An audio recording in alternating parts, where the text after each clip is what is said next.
those smart guys, he was here involving and got a chemistry degree from Southern State College back in 1974. He was so smart he made it through in 3.5 years, unlike Dwight and I. He was also a jock. He was an outstanding athlete here in track.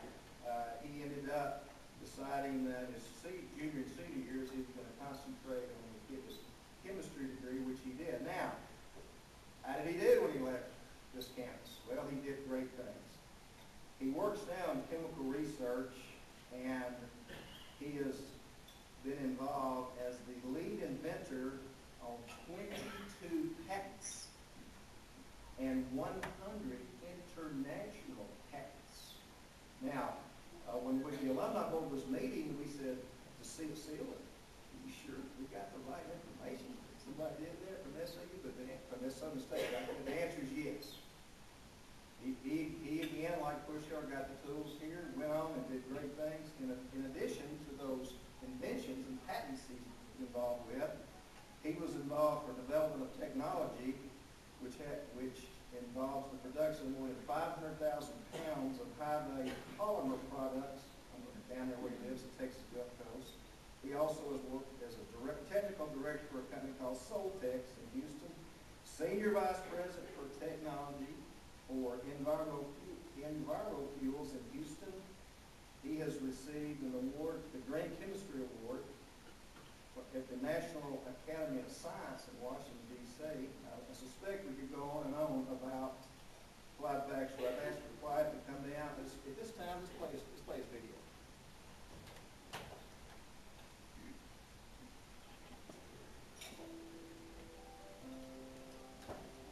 In September of 2015, Dr. Berry and I had the pleasure of meeting Ed Baxter while visiting with alumni in the Houston area. We were captivated by Mr. Baxter's experience at SAU, his love for chemistry, as well as leadership on the mule rider track team. Since his time at SAU, Mr. Baxter has had a great deal of experience and success in the field of chemical products as well as product development. In his 40-year experience, he has worked with companies such as Dow Chemical and Texas Petrochemicals.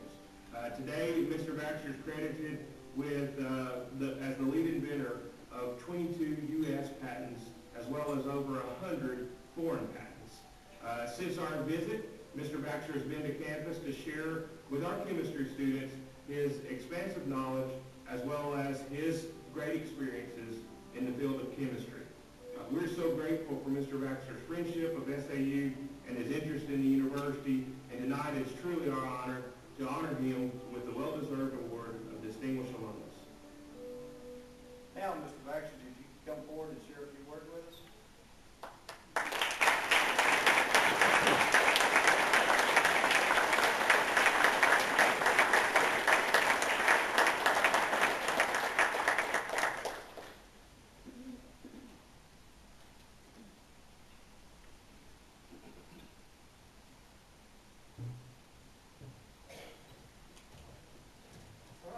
Thank you very much. Thank you, Alumni Association. Thank you, Josh. Well said. Said very right, man. One thing I haven't learned over the years is good public speaking. So, very lucky. I remember when I first came to Southern State College, and I was a 17-year-old kid from Florida with one thing on my mind, that was to run track.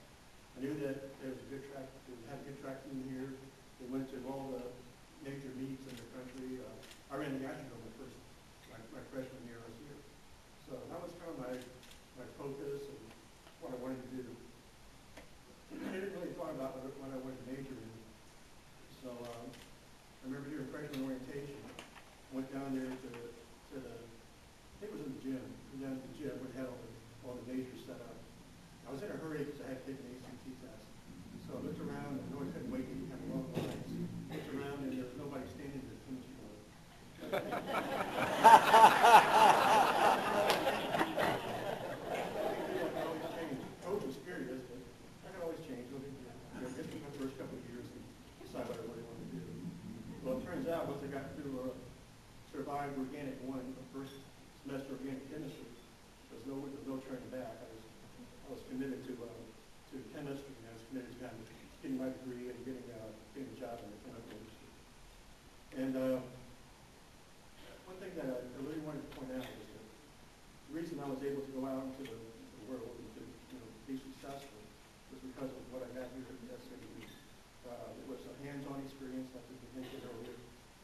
professors that kept me going in the right direction, wouldn't let me stop, wouldn't let me back up, wouldn't let me take some time off, and went through summer schools here in the summer, and pushed me out, kind of pushed me out the door. So I realized when I got down to Dallas, I was kind of worried about how I could compete, because there was guys from Michigan, Texas A&M, Case Western Reserve, Notre Dame, Purdue. All these guys are in the right department. I'm coming from the small school up in small town in Arkansas, and how am I going to compete? Well, I found out pretty quickly that I could compete. I did compete, and I excelled. And again, it's because of the foundation that I got here at SAU. For me, since then, my daughter's going to school here. She got a degree in nursing, and she's down in Houston with us. But she found the same thing. Where she's gone in her field, she's been able to excel and succeed. Oh, it's all because of the foundation that we got here at Southern Arkansas. And I think probably another couple of years, we're going to have some grandkids up here carry on the tradition. So I'm honored to accept this award tonight, and I look forward to the long and continued relationship with Southern Arkansas University. Thank you.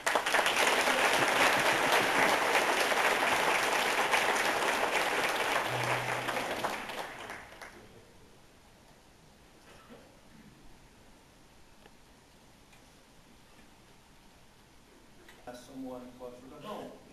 Our next recipient and another distinguished alumnus is Dr. Griffin.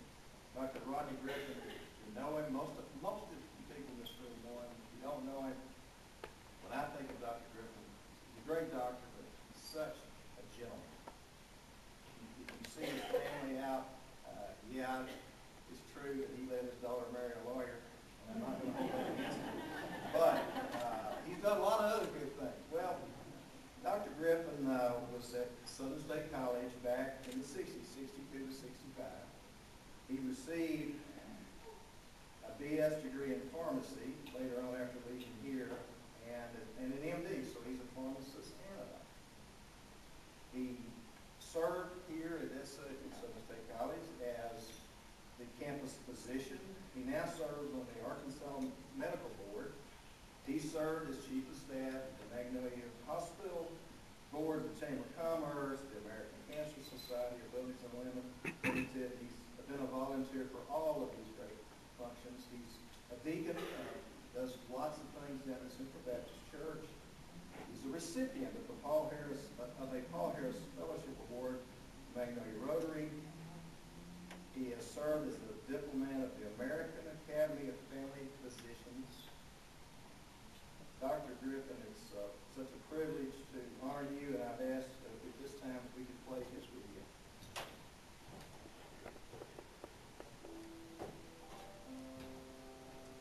That was 1962 through 65. I came as a freshman here from small school, scared to death.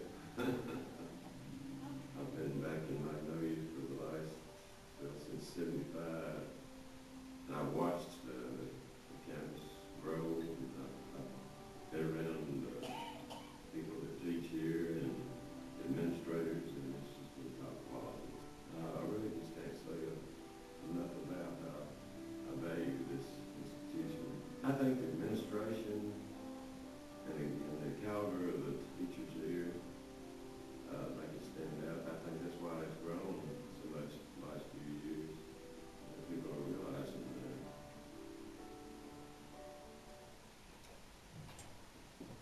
Dr. Griffin, would you come down here and share some words with us, please?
were three that came to my mind. One was Dr. B.C. Dotson. I'm sure a lot of you still remember him. General chemistry and inorganic chemistry. He gave me a foundation. And then there was dear Miss Ava Lee Cox. She taught me invertebrate and vertebrate zoology, comparative anatomy, genetics, and some other courses, and I learned a lot that really helped me in my professional education. Another one was Dr. Bert Lincoln. Man, he was hard. He taught organic chemistry, and I think it's the roughest course I ever took in either college or medical school or pharmacy school. He said, we asked him what it took to pass his course. He said, learn the textbook and everything I lecture on, and you might pass. We weren't sure we would. But anyway, and I see another important person in my life. He was my high school principal, Mr. Ben Smith, sitting right back there. He meant a lot to me. And still does. He's patient with me today. He's not worried about him taking advantage of me. But I finished medical school with the intention of coming back to Magnolia. I never considered anywhere else. I went to other places and got good offers and everything, but I knew this was home. It was home for me. It was home for my wife. And it's been a great pleasure to be here these years and practice medicine through those years. And an added bonus to that is that I've been able to watch this great university grow and become better and better and better. We've had great educators, we've had great administrators, and with the present administration, I'm sure it's even going to be better and better as time goes on. It is a great institution, and I highly recommend it. I've got 2 grandchildren in this